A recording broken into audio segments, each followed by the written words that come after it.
2023 real estate के लिए एक बहुत सुनहरा साल रहा। मतलब कई सालों के बाद ऐसा टाइम आया जब रियल एस्टेट में जमकर कीमतें बढ़ी और अब 2024 में आप प्रवेश कर चुके हैं। 2024 कौन कौन से ऐसे डेस्टिनेशन है जो प्रॉपर्टी मार्केट में एप्रिसिएशन पॉइंट ऑफ व्यू से बहुत महत्वपूर्ण है। आज इसी वीडियो में मैं आपको ये इंपॉर्टेंट डेवलपमेंट्स के बारे में बताने वाला हूँ, क्योंकि जहाँ जहाँ इंफ्रा डेवलपमेंट आती है वहाँ प्रॉपर्टी मार्केट बूस्ट करती है। सबसे ज़्यादा फायदा रियल एस्टेट मार्केट को ही होता है। तो क्यों ना आज हम इसके ऊपर डिटेल में आपको बताएं कि आखिर वो कौन कौन सी इंफ्रा डेवलपमेंट है जो सीधा सीधा प्रॉपर्टी की कीमतों पे असर करती है। अगर आप वहाँ ऑलरेडी प्रॉपर्टी ले चुके हैं तो कितना एप्रिसिएशन एक्सपेक्टेड है, ये इस डेवलपमेंट से आप गेज कर पाएंगे। और आपने अगर प्रॉपर्टी नहीं ली तो ये कुछ ऐसे डेस्टिनेशंस हैं जो इंडिया के, स्पेशली इंडिया के बड़े डेस्टिनेशंस हैं जहां आप प्रॉपर्टी इन्वेस्टमेंट के लिए फर्दर फ्यूचर में देख सकते हैं। सबसे पहले मुंबई ट्रांस हार्बर लिंक, फिर Navi Mumbai international airport, Noida international airport, Maharshi Valmiki international airport जो अयोध्या में, जिसे अयोध्या इंटरनेशनल एयरपोर्ट भी कहा जाता है, एक्वा लाइन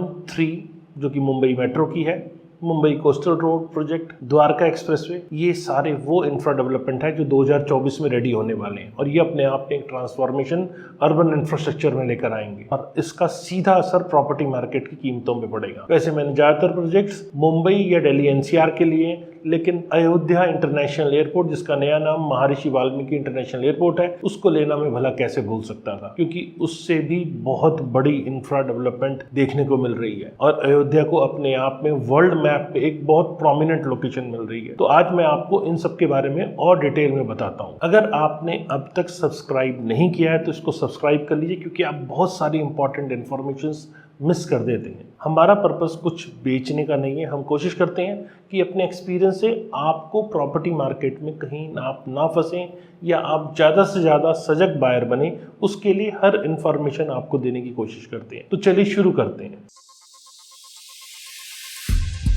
नमस्कार, मैं हूं Pradeep Mishra. The property Mishra show में आपका स्वागत है। यहां हम आपको प्रॉपर्टी और प्रॉपर्टी मार्केट की हकीकत बताते हैं। नो बकवास, डायरेक्ट काम की बात। चलिए शुरू करते हैं। पहला प्रोजेक्ट है मुंबई ट्रांस हार्बर लिंक। जी हाँ, ये कंट्री का लार्जेस्ट सी ब्रिज है। ये टोटल 21.8 किलोमीटर का है और इसका नया नाम अटल बिहारी वाजपेयी सेवरी नहावा शेवा अटल सेतु ब्रिज रखा गया है। ये अपने आप में इंजीनियरिंग का बहुत बड़ा एक मेगा स्ट्रक्चर है। ये लॉन्गेस्ट सी ब्रिज मुंबई और नवी मुंबई को आपस में जोड़ता है। इस लॉन्गेस्ट सी ब्रिज का उद्घाटन नरेंद्र मोदी जी द्वारा 12 जनवरी को हो चुका है। ये 6 लेन ब्रिज स्टार्ट होता है सेवरी जो कि साउथ मुंबई के अंदर है और ये टर्मिनेट होता है चिरले जो कि नहावा शेवा के पास है। ये मुंबई मेट्रोपॉलिटन रीजन अथॉरिटी द्वारा इस प्रोजेक्ट को बनाया गया है और रीजनल डेवलपमेंट प्रोजेक्ट जो है ये इसके अंदर करीब 18,000 करोड़ रुपए की लागत आई है। और सबसे ज़्यादा इसका जो बेनिफिट है वो इकोनॉमिक डेवलपमेंट नवी मुंबई जो कि रायगढ़ डिस्ट्रिक्ट के आसपास के एरिया में, उसको एक तो फास्टर कनेक्टिविटी दे रहा है और अपकमिंग जो नवी मुंबई इंटरनेशनल एयरपोर्ट है उसके लिए भी ये बहुत फ़ायदे का सौदा साबित हो रहा है। एक अच्छी फास्टर कनेक्टिविटी दे रहा है और इसके फुल्ली ऑपरेशनल होने से जो सी ब्रिज है वो एक्सपेक्टेड है एक मेजर कनेक्टिविटी के तौर पे सामने आए और आसपास के एरिया में अच्छी खासी economic development Mumbai metropolitan region के अंदर हो पाएगी। तो इससे जर्नी 15 से 20 मिनट की जर्नी रह जाएगी, जिसके लिए अब तक आपको करीब 2 घंटे का समय लगता था। बहुत घूम के आना पड़ता था, बहुत जाम लगता था। तो इससे फास्टर कनेक्टिविटी मिलेगी और इसके आसपास के एरिया में बहुत अच्छा खासा एप्रिसिएशन पिछले कुछ दिनों में हुआ है और कनेक्टिविटी खुलने के बाद और एप्रिसिएशन आने की भी एक्सपेक्टेशन है। अगला प्रोजेक्ट है नवी मुंबई इंटरनेशनल एयरपोर्ट। जी हाँ, इसे जो डेवलप किया जा रहा है वो Adani airport holding private limited द्वारा, मतलब वही इसको ऑपरेट करेगा। ये नवी मुंबई का इंटरनेशनल एयरपोर्ट है और ये अपने आप में जो कैपेसिटी है मुंबई मेट्रोपॉलिटन रीजन की उसको बहुत ज़्यादा एनहांस करने जा रहा है। ये ग्रीनफील्ड एयरपोर्ट अपने आप में 20 मिलियन पैसेंजर पर एनम जो फेज़ 1 के अंदर है और इसका ऑपरेशनल होना करीब करीब एंड ऑफ 2024 के अंदर तय माना जा रहा है। जैसा कि आप सब जानते हैं, अदानी एयरपोर्ट होल्डिंग को ऑलरेडी मैंडेट मिला हुआ है 6 एयरपोर्ट का, अहमदाबाद, लखनऊ, मंगरालू, जयपुर, गुवाहाटी और तिरुवनंतपुरम, और साथ में मुंबई। ये ग्रीनफील्ड नवी मुंबई इंटरनेशनल एयरपोर्ट का काम भी जो इसको मिला है, ये भी अपने आप में एक बहुत बड़ी डेवलपमेंट है और नवी मुंबई के लिए वाकई में बहुत फायदे का सौदा है। ये प्रोजेक्ट मल्टीपल फेजेस के अंदर रेडी होगा, जिसमें टोटल मिला के यहाँ 60 मिलियन पैसेंजर पर एनम की यहाँ पे एक्सपेक्टेशन की जा रही है। करीब 8 लाख टन पर एनम यहाँ कार्गो हैंडलिंग कैपेसिटी को भी डेवलप किया जा रहा है और ये करीब करीब इसकी लागत 17,000 करोड़ रुपए की आ रही है। तो नवी मुंबई के लिए बहुत फायदे का सौदा है और आसपास के एरिया में यहाँ पर प्रॉपर्टी की कीमतें काफ़ी बढ़ी भी हैं और 2024 में इसका फ़ायदा मिलने की पूरी संभावना है। अगली बारी है नोएडा इंटरनेशनल एयरपोर्ट की। जी हाँ, अक्टूबर दिसंबर क्वार्टर ऑफ 2024 की बात करें तो नोएडा इंटरनेशनल एयरपोर्ट करीब करीब रेडी होने जा रहा है। करीब इसमें एक्सपेक्टेड है 12 मिलियन पैसेंजर फेज़ 1 के अंदर जाएंगे और ये 70 मिलियन पैसेंजर तक इसकी कैपेसिटी को फेज़ 4 की डेवलपमेंट तक लेके जाया जाए। ये जो एयरपोर्ट है वो मैनेज और operated by Yamuna international airport private limited होगा। ये 100% सब्सिडरी है ज़ुरिक एयरपोर्ट इंटरनेशनल एजी की, और इनकॉर्पोरेशन का जो मेन पर्पस है वो ग्रीनफील्ड एयरपोर्ट जो जेवर का है, जिसको नोएडा इंटरनेशनल एयरपोर्ट कहा जा रहा है, उसको डेवलप करना है। इसके मास्टर प्लान के अंदर 2 रनवे डेवलपमेंट की बात कही गई है, 2 टर्मिनल और साथ में cargo handling capacity up to 2 million ton, मतलब फेज़ 4 की बात है ये। और रियल एस्टेट डेवलपमेंट की बात करें तो 167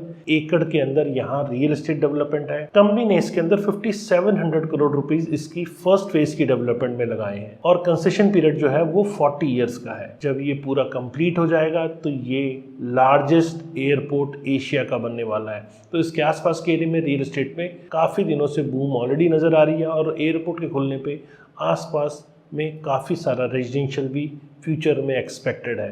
तो 2024 में ये भी एक बड़ा माइलस्टोन है, क्योंकि ये इंफ्रा अगर रेडी होता है तो इसका फ़ायदा भी आसपास के एरिया में ज़रूर मिलने वाला है। अगला प्रोजेक्ट है एक्वा लाइन 3। ये मुंबई मेट्रो नेटवर्क के अंदर एक और स्टेज ऐड हो रही है। एक्वा लाइन 3 ये मुंबई मेट्रो नेटवर्क के अंदर आती है।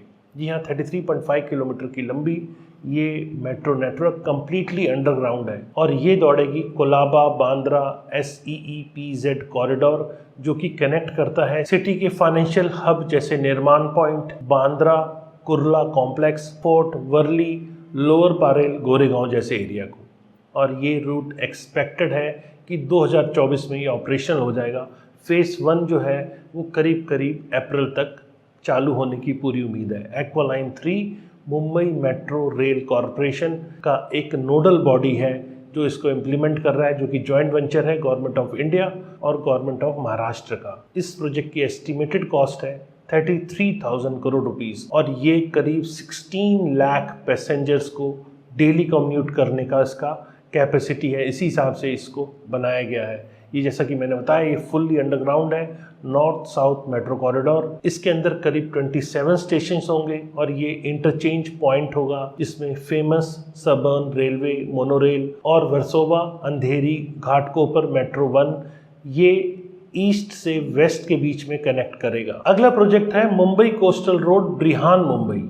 यह म्युनिसिपल कॉरपोरेशन का ये development Mumbai coastal road project, ये western sea front of the city जो है वो डीकंजेस्ट करेगा एग्जिस्टिंग रूट्स को। अगर हम BMC की माने तो ऑब्जेक्टिव है इस प्रोजेक्ट का alternate route, north south trunk route को और मुंबई के लोगों के लिए एक तरह से कनेक्टिविटी, जो सिटी की इंटरनल कनेक्टिविटी है उसको बहुत ज़्यादा इंप्रूव करेगा।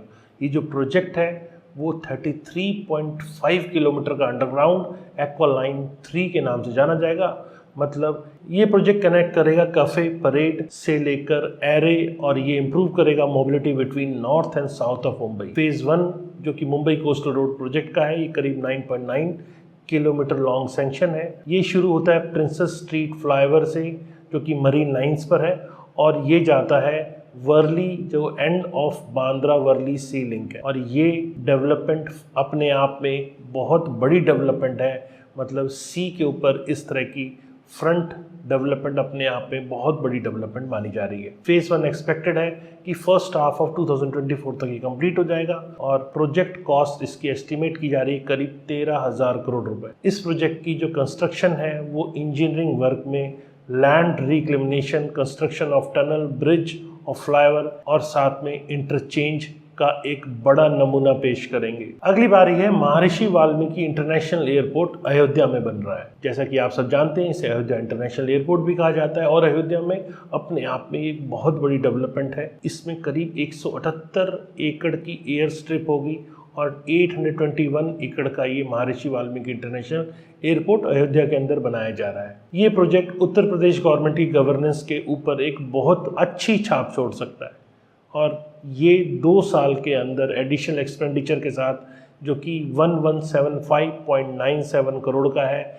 इसका एक्सपेंशन शोकेस करता है कि ये कोलैबोरेटिव एफर्ट्स हैं सेंट्रल और स्टेट गवर्नमेंट के। इंडिया के एविएशन ग्रोथ के अंदर अयोध्या एयरपोर्ट एक तरह से सिग्निफिकेंट माइलस्टोन है। ये ना सिर्फ इंफ्रास्ट्रक्चर का है बल्कि कम्युनिटी डेवलपमेंट, कल्चरल एनरिचमेंट, इन सब के लिए भी ये बहुत ही महत्वपूर्ण माना जा रहा है। दिसंबर 30, 2023 को इसका ऑलरेडी उद्घाटन कर दिया गया है और ये 2200 मीटर रनवे होगा और इसके अंदर अलग अलग टाइप के एयरक्राफ्ट यहाँ लैंड हो पाएंगे और इसका जो सेकंड फेज है वो रनवे 3700 मीटर का होने जा रहा है और ये लार्जर इंटरनेशनल एयरक्राफ्ट जैसे कि बोइंग 787 और बोइंग 777 इनको भी कैटर करने के लिए ये कैपेबल होगा और ये 5 लाख स्क्वायर फीट टर्मिनल इसका होगा और ये एंटिसिपेट किया जा रहा है कि इससे टूरिज्म बहुत ज़्यादा यहाँ बढ़ रहा है। जिस हिसाब से अयोध्या को डेवलप किया जा रहा है और उसी प्रकार से अयोध्या का इंटरनेशनल एयरपोर्ट भी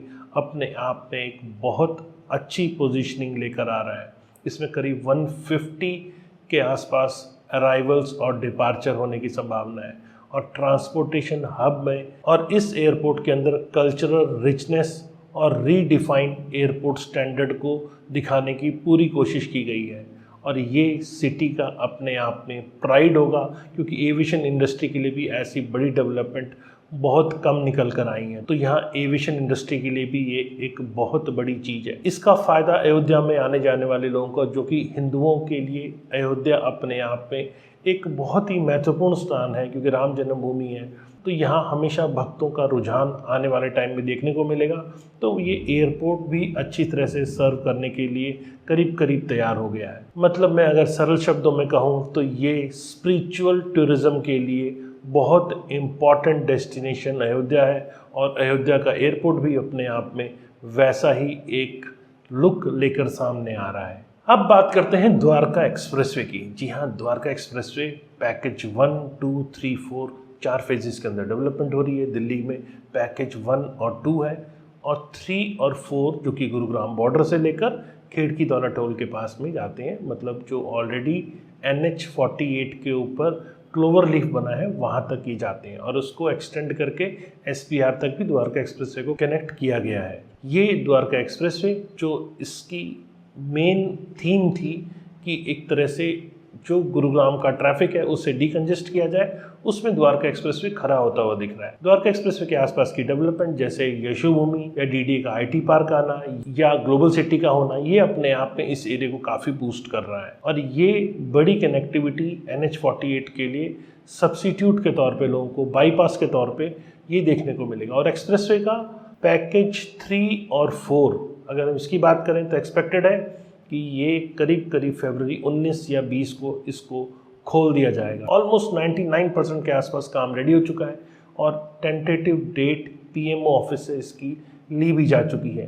पूरी डेट फाइनल हुई नहीं है, जब फाइनल होगी तो मैं एग्जैक्ट आपको बताऊंगा, लेकिन टेंटेटिव डेट इसकी आ चुकी है और ये एक्सपेक्टेड है कि फरवरी 19 और 20 को ये खुल जाए। वैसे अखबारों में बहुत दिनों से डेट आ रही है, कभी दिसंबर, कभी नवंबर 2023 और फिर जनवरी की, लेकिन अभी तक की जो इन्फॉर्मेशन है, जैसा मैं डिफरेंट अथॉरिटीज़ से ऑलरेडी टच में रहता हूँ, तो अभी तक की इन्फॉर्मेशन के हिसाब से ये फरवरी 19 और 20 को इसका उद्घाटन हो सकता है और ख़ुद नरेंद्र मोदी जो हमारे PM हैं वही इसका उद्घाटन करेंगे। बहुत दिनों से लोगों की डिमांड थी। 2006 का मास्टर प्लान के अंदर एक्सप्रेसवे आया था जो कि पहले इनिशियली स्टेट गवर्नमेंट बना रही थी, लेकिन बाद में एक्विजिशन इश्यूज़ जब बहुत सारे आए तो इसे NHAI को हैंडओवर किया गया, तब एक्विजिशन इश्यूज से कहीं हद तक इसमें निजात मिल पाई और ये एक्सप्रेसवे जो कि स्टेट गवर्नमेंट का था, जब नेशनल हाईवे के पास गया रीडेवलप किया गया और ये अपने आप में एक बड़ी डेवलपमेंट के तौर पे अब सामने आ रहा है। इसका फ़ायदा द्वारका एक्सप्रेसवे के आसपास के सेक्टर्स को मिलेगा और द्वारका के लोगों को भी मिलेगा जो द्वारका से डेली गुरुग्राम, चूँकि फॉर्च्यून 500 कंपनीज़ के ऑफिसेज गुरुग्राम में हैं, तो उनको अक्सर द्वारका सेक्टर 21 के पास जो अंडरपास है उससे होके आना पड़ता था और उसमें बहुत बड़ा ट्रैफिक जाम हमेशा मिलता था। करीब करीब द्वारका से साइबर सिटी आने के लिए कई बार ऐसा भी देखने को मिला है कि 2-2 घंटे का समय उनको लगा है, तो ये उनके लिए भी राहत है। तो कम्यूट करना गुरुग्राम टू दिल्ली और दिल्ली टू गुरुग्राम बहुत ईजी हो गया है।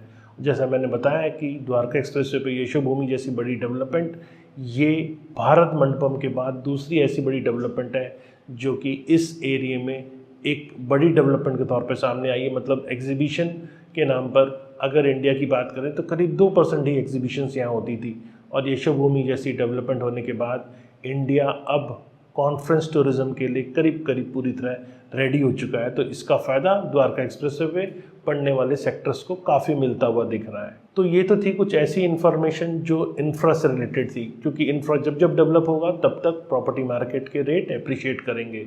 तो अगर आप इन्वेस्टमेंट देख रहे हैं तो इंडिया की ऐसी 7 डेस्टिनेशंस मैंने आपको बताई जो प्रॉपर्टी मार्केट में कहीं ना कहीं एक हलचल दे रही है और 2024 में भी देगी।